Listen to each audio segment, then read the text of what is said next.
오늘 우리가 파헤쳐볼 주제, 바로 피지컬 AI입니다. 코드가 드디어 몸을 갖게 되는 시대가 열리는 거죠. 엔비디아 CEO 젠슨 황이 이런 말을 했죠. 피지컬 AI 시대가 시작될 것이다.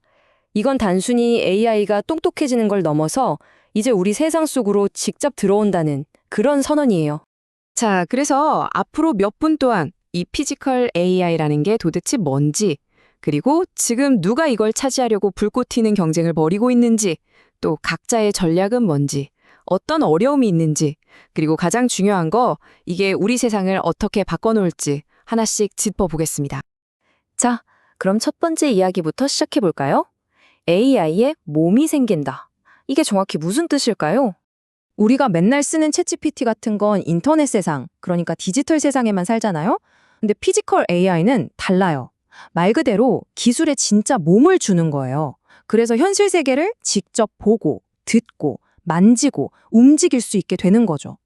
똑똑한 두뇌에 팔다리를 딱 달아주는 거라고 생각하시면 돼요. 여기서 진짜 중요한 건 이 로봇들이 그냥 미리 입력된 프로그램대로만 움직이는 게 아니라는 거예요. 계속 주변을 살피고, 지금은 이걸 해야겠군 하고 스스로 생각하고 바로 행동으로 옮기는 거죠. 이 끊임없는 순환이 바로 디지털 AI와는 차원이 다른 엄청난 도약인 셈입니다. 자, 이런 엄청난 기술이 등장했으니 당연히 이걸 차지하려는 전쟁이 시작됐습니다.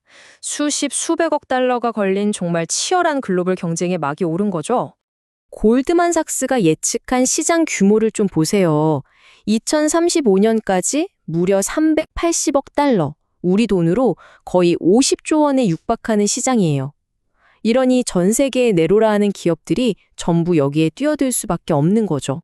경쟁 구도를 보면 그야말로 춘추 전국 시대입니다. 테슬라, 아마존 같은 미국의 빅테크는 물론이고 우리나라의 현대차 같은 전통의 제조 강자, 그리고 중국의 산업 역량을 등에 업은 기업들까지 정말 모두가 참전한 상황이에요. 그렇다면 이 선수들은 대체 어떤 전략을 가지고 이 미래를 차지하려고 하는 걸까요? 각자 노림수가 아주 다릅니다. 자, 대표적인 휴머노이드 로봇들을 한번 비교해 볼까요? 전략 차이가 한눈에 보이죠? 테슬라는 혼자 다 하려는 수직 계열화, 피규어 AI는 동맹을 맺는 전략을 택했어요. 특히 테슬라의 22DOF 손이라는 스펙이 눈에 띄죠? DOF, 자유도라는 건데 관절이 몇 개나 꺾이냐는 뜻이에요. 22개나 되니까 사람 손처럼 엄청 섬세하고 복잡한 일을 할 수 있다는 거죠. 물론 그만큼 만들기는 훨씬 더 까다롭고 위험 부담도 커지고요. 이게 바로 두 가지 핵심적인 접근법을 보여주는 거예요.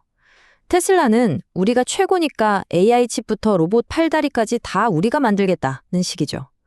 리스크는 크지만 성공하면 모든 걸 통제할 수 있는 하이 리스크, 하이 리턴 전략입니다.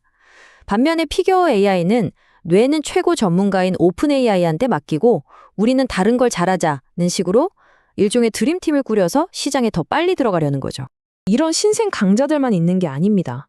현대차 같은 기존의 제조 대기업들은 이렇게 말하는 거죠. 너희가 소프트웨어는 잘 만들지 몰라도 실제로 물건을 만들고 공장을 돌려본 우리 데이터는 절대 못 따라올걸? 이 수십 년간 쌓아온 제조 경험이야말로 아무나 흉내낼 수 없는 강력한 무기라고 보는 겁니다. 그런데 말이죠. 이 경쟁이 꼭 사람처럼 생긴 휴머노이드 로봇만의 싸움은 아닙니다.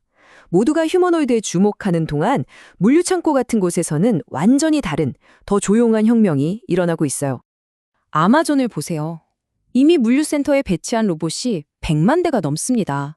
100만 대요. 이건 그냥 로봇 몇 대 만드는 것과는 차원이 다른 그야말로 거대한 로봇 군단을 운영하는 완전히 다른 게임을 하고 있는 거죠. 아마존이나 중국의 전략은 이런 거예요.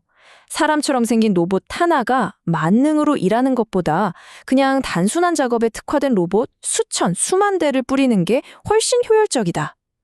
인간의 형태보다는 오직 효율성, 그리고 압도적인 스케일에 모든 걸 거는 전혀 다른 철학인 셈이죠.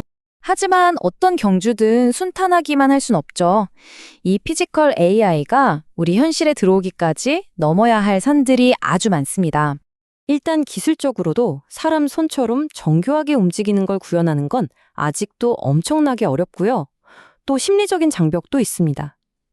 그리고 가장 골치 아픈 법이나 윤리 문제도 아직 아무런 답이 없죠. 이 하나하나가 프로젝트 전체를 멈춰 세울 수도 있는 큰 문제들입니다. 가장 큰 허들 중 하나가 바로 우리 마음속에 있어요. 불쾌한 골짜기라고 들어보셨죠? 로봇이 인간이랑 어설프게 닮으면 귀엽거나 신기한 게 아니라 오히려 소름 돋고 불쾌하게 느껴지는 현상이거든요.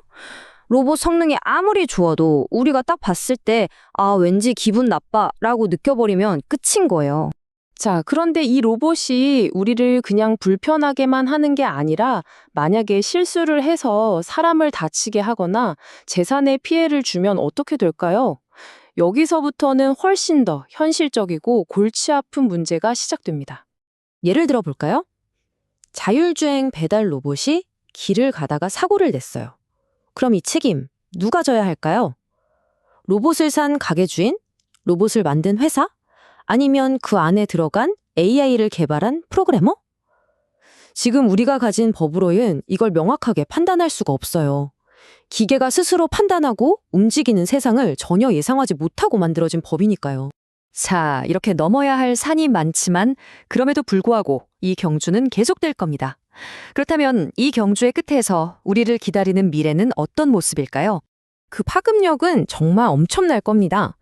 로봇이 공장으로 돌아오면서 제조업이 다시 부흥하는 재산업화가 일어날 수도 있고요. 일이라는 것의 개념 자체가 근본적으로 바뀔 수도 있습니다. 물론 AI를 관리하고 로봇을 유지보수하는 새로운 직업들도 생겨나겠죠. 그리고 여기서 제일 중요한 건 이게 무슨 먼 미래의 공상과학 소설 같은 얘기가 아니라는 점입니다. 바로 2026년, 불과 2년 뒤가 이 기술들이 연구실을 박차고 나와서 공장, 물류창고, 심지어 우리 집 안까지 들어오는 대규모 확산의 원년이 될 거라는 예측이 나오고 있어요. 로봇들이 이제 스크린 밖으로 우리 현실 세계로 걸어 나오고 있습니다.